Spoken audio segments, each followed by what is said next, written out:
So now we will wear our apron. Kabangi ko ba yun? So Eileen will gonna help me.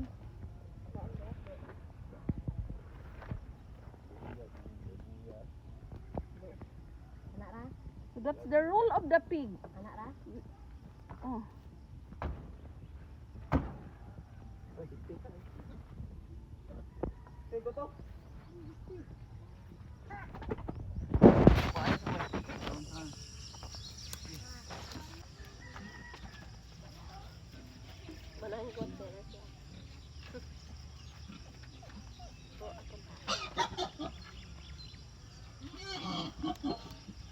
So they are using my knife.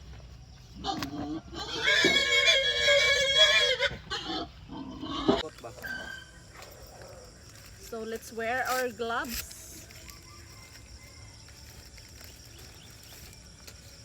So Eileen, it's a big pig. So Eileen will gonna help me. She will be the one to hold the pig, and I will be the one to stab it.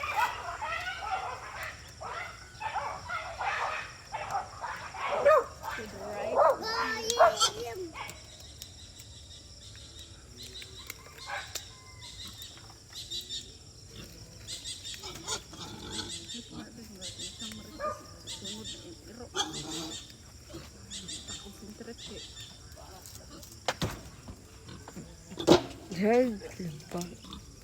Video. Dili makuan. Mapotol lah.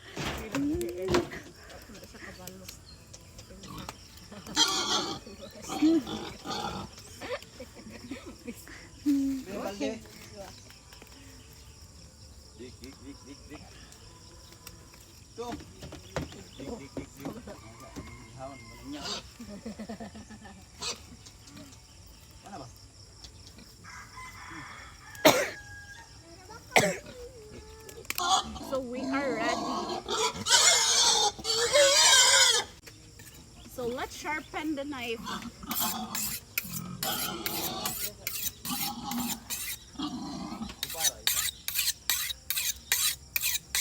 So I'm so good in sharpening knife.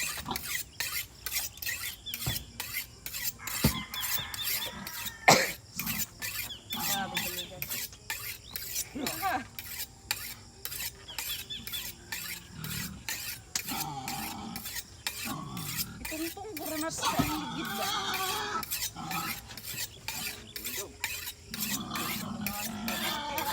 Allah, you know already that we're going to slaughter you. We will slaughter you there. Pwede na. Alam mo na mag-ihaw. Nakabutas ang pud ni. Manaka.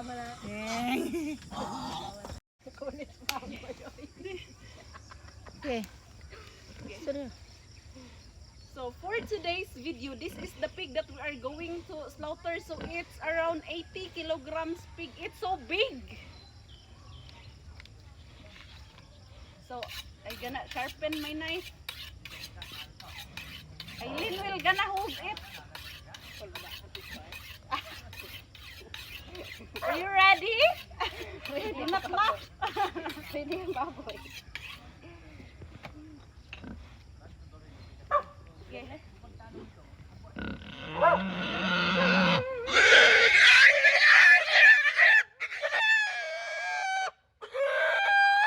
So guys, this is the pig that we have slaughtered. So the knife is a bit short. That is why the pig died so dugay. So now it's so big. It's around 80 kilograms. So now we will bring the pig over there and clean it. Okay. Maglechon me, we will roast it. So let's go. Whew. Oh, look at me. Oh, my gosh. Tabong kayo nakakita ni Mike Daris. So I gonna remove my Ano mo ko I'm gonna remove my Atsal na ko, ay sile, gloves. limpyo. Sile. Aman. Oh. Sili aman. Andor ha. Kuan ding. Dari padong dito may mga